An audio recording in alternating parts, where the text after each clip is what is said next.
Why is the matter so hotly contested between two ISKCONs, one in Bangalore, one in Mumbai?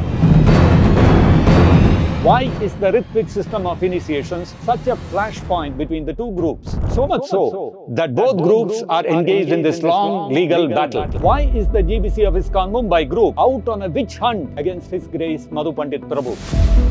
Barely 1 year old in the movement, was already harboring the ambition to become Vishwaguru and Acharya.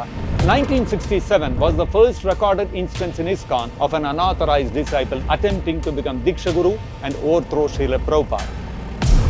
Just imagine yourself in his position. You are all alone on a cargo ship in the middle of the ocean and you experience 2 heart attacks. What will you do?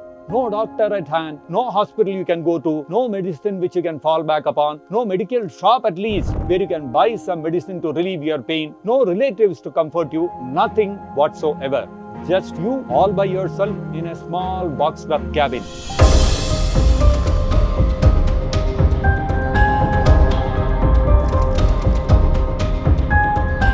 August 13, 1965, armed with just a trunk of Srimad Bhagavatam and a few personal accessories and rupees 40 in his hand, Srila Prabhupada embarked on an adventurous journey aboard a cargo ship, the Jaladuta.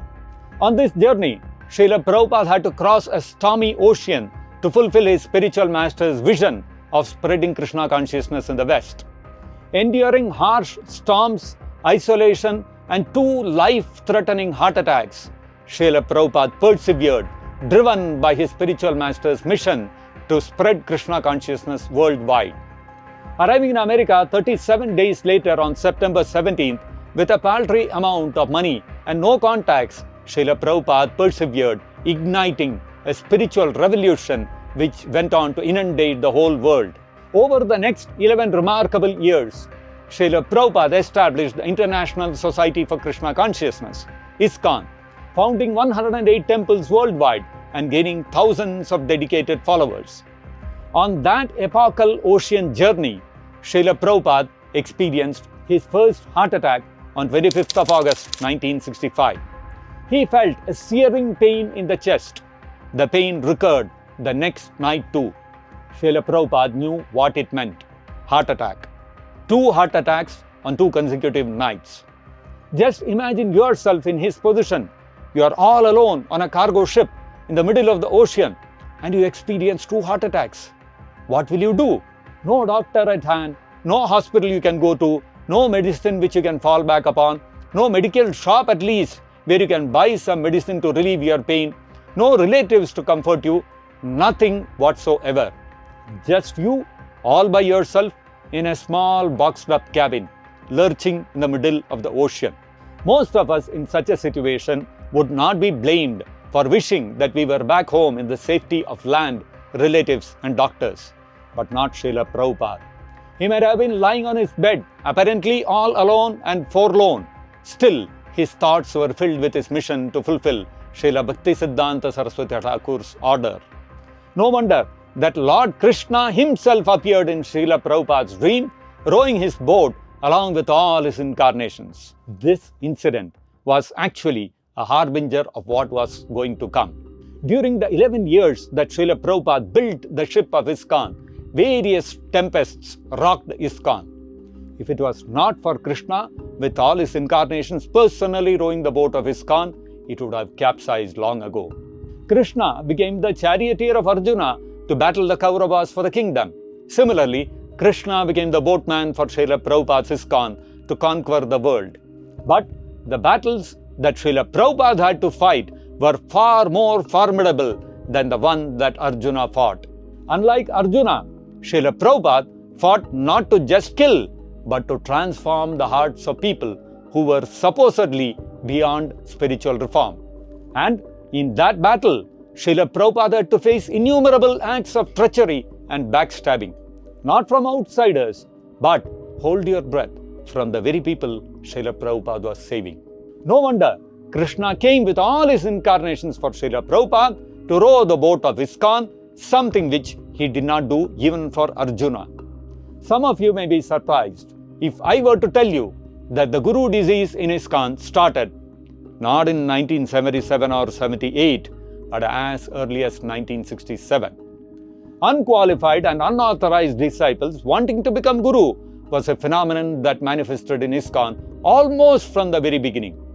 Many more of you may be surprised if I were to tell you that not only did disciples want to become guru themselves, but that there was an attempt to overthrow Srila Prabhupada and take over ISKCON.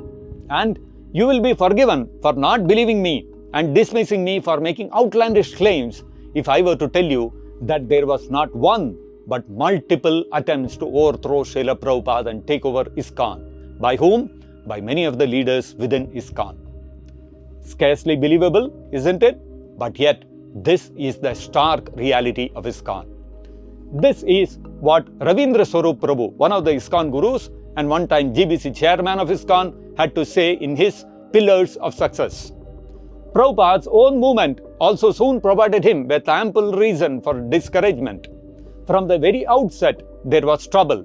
His authority was challenged, his position compromised, his instructions distorted, neglected, or selectively followed, his teachings molded to various fancies, his assets misused, mismanaged, and misappropriated, his standards broken, his dependents neglected, exploited, and abused. And the worst of this was committed by men Prabhupada entrusted with responsible positions. Prabhupada traveled continuously around the world, grappling with problems. Each day, his mail washed up to him a jumbled deposit of scandals, failures, and disappointments. Internal weaknesses and shortcomings turned the 11 years of Prabhupada's personal supervision into a concatenation of crises. Concatenation of crises? Meaning Prabhupada had to deal with one crisis after another in ISKCON? Seems like an exaggeration by Ravindra Swarup Prabhu, isn't it? In fact, it isn't. Let us now trace this concatenation of crises, beginning with the year 1967. However, before we do that, a word of caution is appropriate. Although we will be describing the various conspiracies by different devotees, we must be cautious not to develop any ill will towards the devotees named. We must not forget that despite such conspiracies, many of the devotees rectified themselves and went on to do laudable service to Srila Prabhupada's movement. We are not trying to vilify or condemn these devotees. That's not our intention. The question then arises, why should we describe these incidents at all then? The answer for that is that those who forget history are condemned to repeat it. These incidents serve to teach us valuable lessons how not to disrespect the Acharya or Guru, and that one should not harbor any ambitions to become a Diksha Guru oneself. Not only that, these incidents also serve to highlight the greatness of Srila Prabhupada and solidify our faith in Srila Prabhupada as our Diksha Guru. Keeping that in mind, we commence our series with the year 1967. 1967 was the first recorded instance in ISKCON of an unauthorized disciple attempting to become Diksha Guru and overthrow Srila Prabhupada. The person to whom this dubious distinction belongs to is Kirtanananda Swami. In May of 1967, Srila Prabhupada suffered a stroke and decided to return to India to recuperate. Srila Prabhupada came to Vrindavan in July of 1967, accompanied by Kirtanananda Swami, who was still a brahmachari at that time, as his personal assistant. Kirtanananda Swami was forcing Srila Prabhupada to give him sannyas and was trying to convince Srila Prabhupada that in the West, preaching needed to be more quote-unquote inclusive. In Kirtanananda Swami's view, inclusivity meant adopting practices from other religions and wearing Christian robes instead of traditional Vaishnava dress. Needless to say, Srila Prabhupada did not budge. However, on Kirtanananda Swami's insistence, on the day of Sri Krishna Janmashtami, Srila Prabhupada gave him sannyas diksha. Immediately after this, Kirtanananda Swami abandoned Srila Prabhupada and flew back to New York, disobeying Srila Prabhupada's direct instructions not to. Why did he do this? Watch on to know about Kirtanananda Swami's nefarious plan behind this. The book Betrayal of the Spirit by J. Nori Muster describes this incident thus. Kirtanananda was the first man in ISKCON to become a sannyasi, a position Mukunda was still trying to achieve. He did not have a spotless reputation though. As soon as he accepted the renounced order from Prabhupada in 1967, he returned from India grew a beard and started wearing black vestments. He believed that the saffron robes of the Vaishnava religion didn't have a broad enough acceptance in the United States and told others that Prabhupada had sanctioned the change. Although only a few devotees traded their dhotis for black robes, Prabhupada denounced Kirtanananda, writing at least 40 letters on the matter to his disciples in New York. Why did Kirtanananda Swami disobey Srila Prabhupada?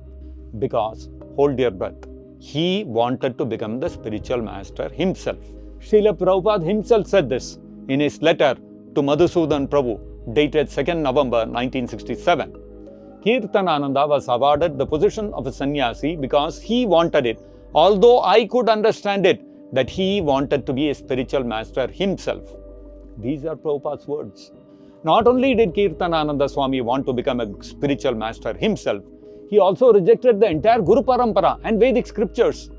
He felt that following the scriptures or the strict regulative principles of devotional service given by our acharyas was tyranny. In other words, some sort of suppression of one's freedom. Srila Prabhupada describes this shocking incident in great detail in his letter to Higriva Prabhu, written on 15th of January 1968. Your statement, I took this job out in Wilkes-Barre with intention to make enough money to be able to join you in India, because when you and Kirtanananda left for India, I thought that you might never return to this country, and I was hoping to join the both of you there. Yes, actually that was the program, but Kirtanananda made everything topsy-turvy. After we reached Vrindavan, Kirtanananda became too much eager to return back. He was daily insisting me for his return back, and once I told him that I have no money, how you can return? In reply to this, he said that he would go to the American embassy as American citizen and take money from there and he would return.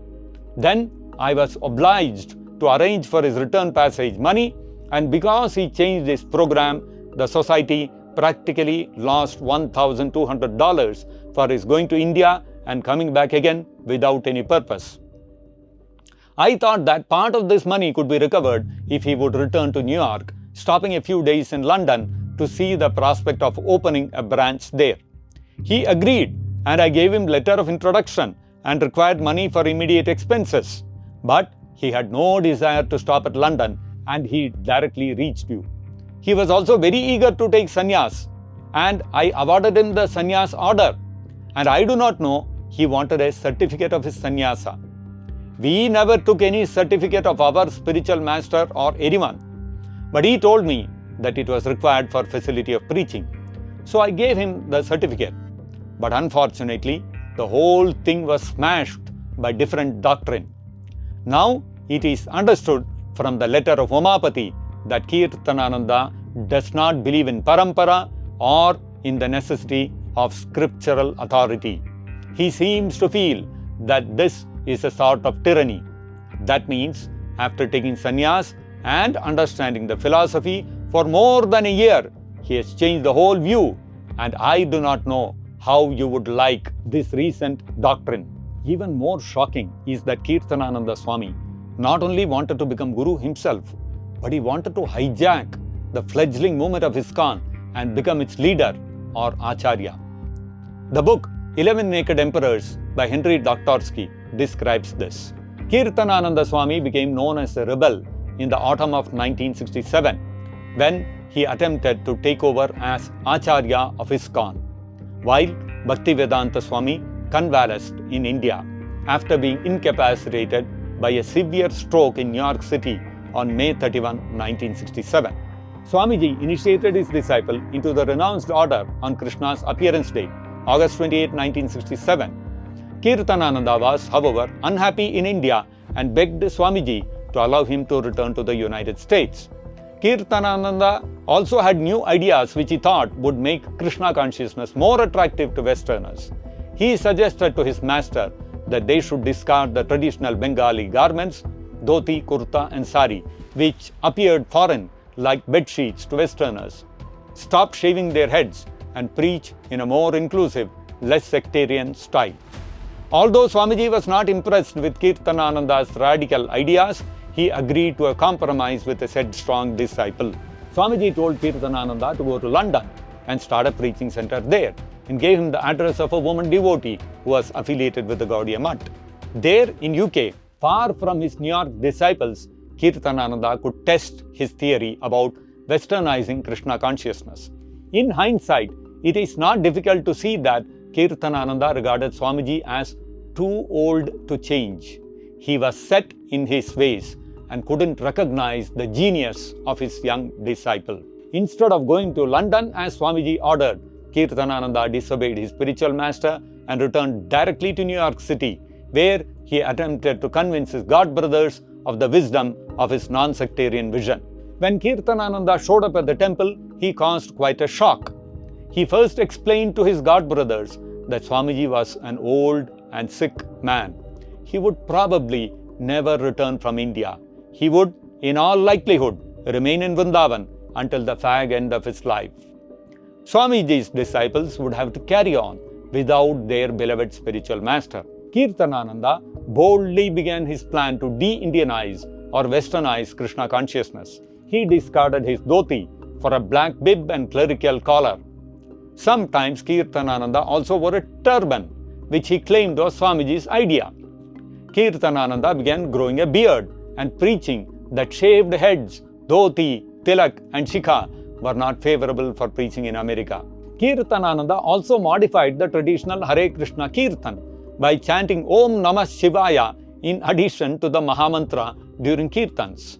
That Kirtanananda Swami wanted to hijack the movement from Srila Prabhupada is confirmed by another devotee, Achyutananda Prabhu, in his book Blazing Sadhus, where he writes, Kirtanananda, however, was afflicted with dysentery and requested permission from his master to leave India and return to New York. Swamiji told him to go to London and try to start an ISKCON temple there. His homesick and headstrong disciple, however, disobeyed his spiritual master and returned directly to New York, where he announced to his god brothers that Swamiji was too ill to return to America and he would probably die in India. But Kirtanananda said Swamiji had the foresight to award his most advanced student with sannyasa so that he could lead the movement in Swamiji's absence. So you see how Kirtanananda Swami, who was barely 1 year old in the movement, was already harboring the ambition to become Diksha Guru and Acharya himself. Srila Prabhupada gave a very illuminating perspective on this first fiasco in ISKCON, Kirtanananda Swami's attempt to overthrow Srila Prabhupada and become Diksha Guru himself. This is what Srila Prabhupada mentioned in his letter to Rai Ram Prabhu on 9th of November 1967. Kirtanananda is a crazy man. That is proved. He says that he has become equal to the spiritual master, but he is such a fool that he does not understand the principle of disciple even in ordinary worldly affairs. Even if one becomes equal to the spiritual master in education and knowledge, still one has to maintain the disciplinary principle of obeying one chief man in any establishment. If such discipline is not maintained, no establishment can make progress.